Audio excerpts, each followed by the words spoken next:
I can tell you about three things that I think are important at this time, but first I'll take you back about a decade ago when sort of a scientific advisor, a former general in our Air Force, came to me and he said, I want you to read this novel. And I said, I don't read novels. I just don't read novels. I read history, I read economics, I read science, but I don't read novels. He said, well, you should read this one. It was a book by a French writer about a future cyber war between China and the United States. And I read the book in one sitting, and I called him up in the morning and I said, come over, we have to do something about this. Because it was clear to me that although we had elements of cybersecurity and there were cyber firms, that we didn't have a national strategy. It was also clear to me that cyber was a new element that required a new doctrine. It's like introducing the Air Force. You know, could you continue to run military defense or the defense of countries with cavalry? No. You'd have to, if you put in air power, then you have to adapt your doctrine and your resources to this this new force, which is both an attack force and a defense force. It was a question of how do you then transform this insight into a practical system. And the way I do that in other things, you have economic reforms or reforms in education or reforms in anything, transportation, you see, okay, what did the best countries in the world do? You know, you usually find this, you know. You look at the best countries, then you look at the worst countries, avoid the center, they're unimportant, and you try to do, you know, what the best are doing and avoid what the worst are doing. That was a problem here because nobody was doing anything yet. And so the question was, how do you proceed? Well, we could defend Shin Bet pretty well. We can defend the Mossad pretty well. We can protect the Air Force pretty well. They had, you know, their own cybersecurity. But even that, certainly we didn't cover the rest of the economy or the rest of the country. And it also didn't really cover them because you don't really cover cybersecurity for the cleaning outfit that cleans these offices or that services other things that service them. And so where do you draw the line? I mean, in this thing, in this universe, where do you put up fences and how do you know if they've been breached and what do you do if they have been breached and so on? It wasn't clear at all. And we had to overcome, took us about a year to fix this. And the first battle was, I know this will be shocking to all of you, to you too, Kim. It was turf wars, real turf wars between, you know, military intelligence does this, and Shin Bet does this, and the Mossad does this, and how do you organize it? Well, we did. It's not important. Maybe every country can do it differently. You can find out what we did, but we ended up, you know, if you're in the field, in the military, where I spent a few years, and you've got a lot of forces scattered. You've got APCs, you've got tanks, you've got jeeps, and so on, and you don't have a clear battle plan. You sort of move forward. We call it just move forward and organize yourself as you move in a general direction. And that's more or less what we did. And it sort of fixed itself and is constantly changing. We set up the National Cyber Headquarters, and it soon became evident that the main thing was, first of all, to organize the information about attacks,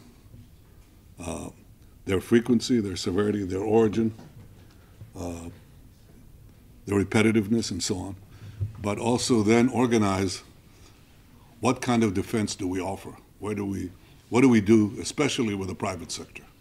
What do you do with the private sector? And basically we did, in all these defenses, we did a triage, what we have to defend, what we like to defend, and what we say we can't defend. And we did that. But I think that in looking back and looking forward, which we did, by the way, last week, we realized that where we have the immediate problem, this is problem or challenge number one, it's regulation. That is regulation of the private sector. How do we regulate the private sector? And I'm not talking about, what is it, 500 500 key industries or key installations which we have to protect. That will do and are doing. It's everything below that. What do you do with everything that's below that? And that is something that requires, so far it's been basically a voluntary basis, and then we come into what Kimba said, you know, these are the guys who don't have the overheads and don't have the means to really protect themselves. They're vulnerable. By the way, when we say vulnerable, I didn't mention this. Who are the adversaries? Who are the enemies? Okay, well, there's cybercrime. It's a big business. Okay, but there's also, how do you call them now in this jargon? Bad actors. It's called aggressive states, okay? Aggressive states who prey on us and who prey on you and who have no natural inhibitions. They'll do what they can get away with, and they are doing that, exactly that. You have to get the ability to regulate and decide what it is that you obligate companies and organizations that are not directly subordinate to the government to do.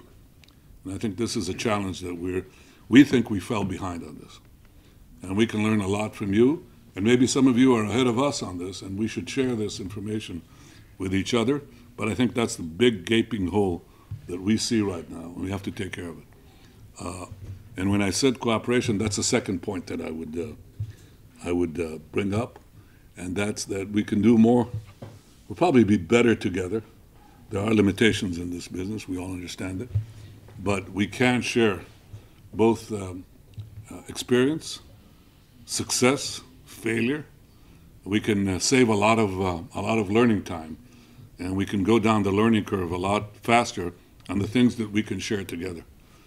And I think that that's the benefit of this meeting. You can, first of all, you create the associations, but you can also actually say, we've done this, and it worked, and you can say, we've done this, and it didn't work, and we can save a lot of time and effort for each other on many things. So that's the second point. I would say the absence of civilian regulation in the civilian market, big problem. The need for cooperation, big advantage, and we can do it.